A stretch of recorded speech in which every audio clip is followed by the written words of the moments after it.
హాస్పిటల్లో బాబు మృతి చెందిన కేసులో దర్యాప్తు వేగంగా కొనసాగుతోందని రాజేంద్రనగర్ సీఐ ముత్తు యాదవ్ తెలిపారు.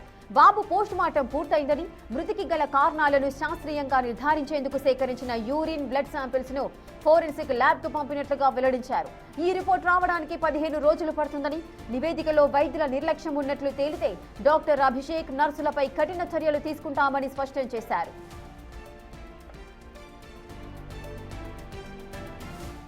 బాబు బెడ్ వద్ద ఎక్స్పైరీ మందులు లభించాయని, వాటిని ఇప్పటికే సీజ్ చేసి డ్రగ్ ఇన్స్పెక్టర్ కు సమాచారం ఇచ్చామని తెలిపారు.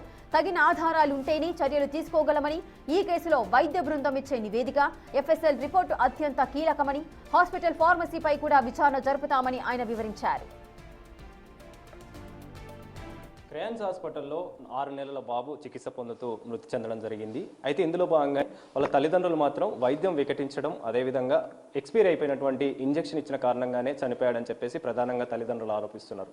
ఈ ఆరోపణలో భాగంగానే రాజేంద్ర నగర్ పోలీసులు కేసు నమోదు చేసుకుని దర్యాప్తు చేస్తున్నారు. దాదాపు 4 రోజులుగా అయితే ఇన్వెస్టిగేషన్ కొనసాగుతుంది. మరి ఈ కేసుకు సంబంధించి ఇన్వెస్టిగేషన్ ఎలా జరుగుతుంది, ఈ 4 రోజుల్లో చర్యలకు సంబంధించి కావచ్చు, ఇన్వెస్టిగేషన్కి సంబంధించి కావచ్చు మాట్లాడడానికి మనతో పాటు ప్రస్తుతం రాజేంద్ర నగర్ సిఐ ఉన్నారు. వారితో మాట్లాడదాం. సార్ చెప్పండి, దాదాపు 4 రోజులు అవుతుంది. ఈ 4 రోజులకు సంబంధించి కూడా మీ ఇన్వెస్టిగేషన్ ఎలా కొనసాగుతుంది?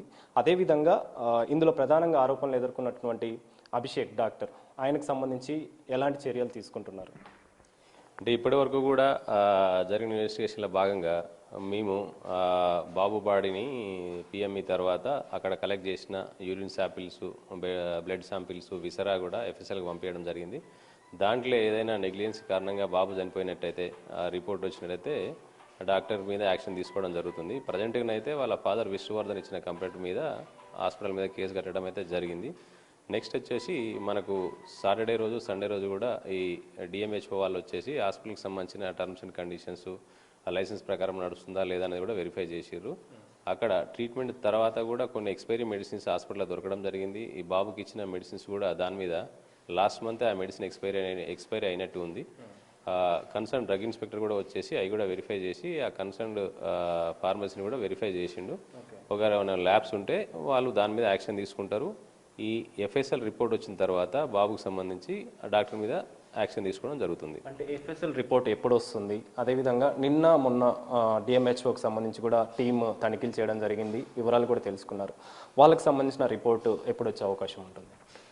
అంటే వాళ్ళకి సంబంధించిన రిపోర్టు ఎంత టైం పడుతుందో నాకు తెలియదు, కానీ ఎఫ్ఎస్ఎల్కి సంబంధించి మాత్రం ఒక 10 to 15 days పడుతుంది.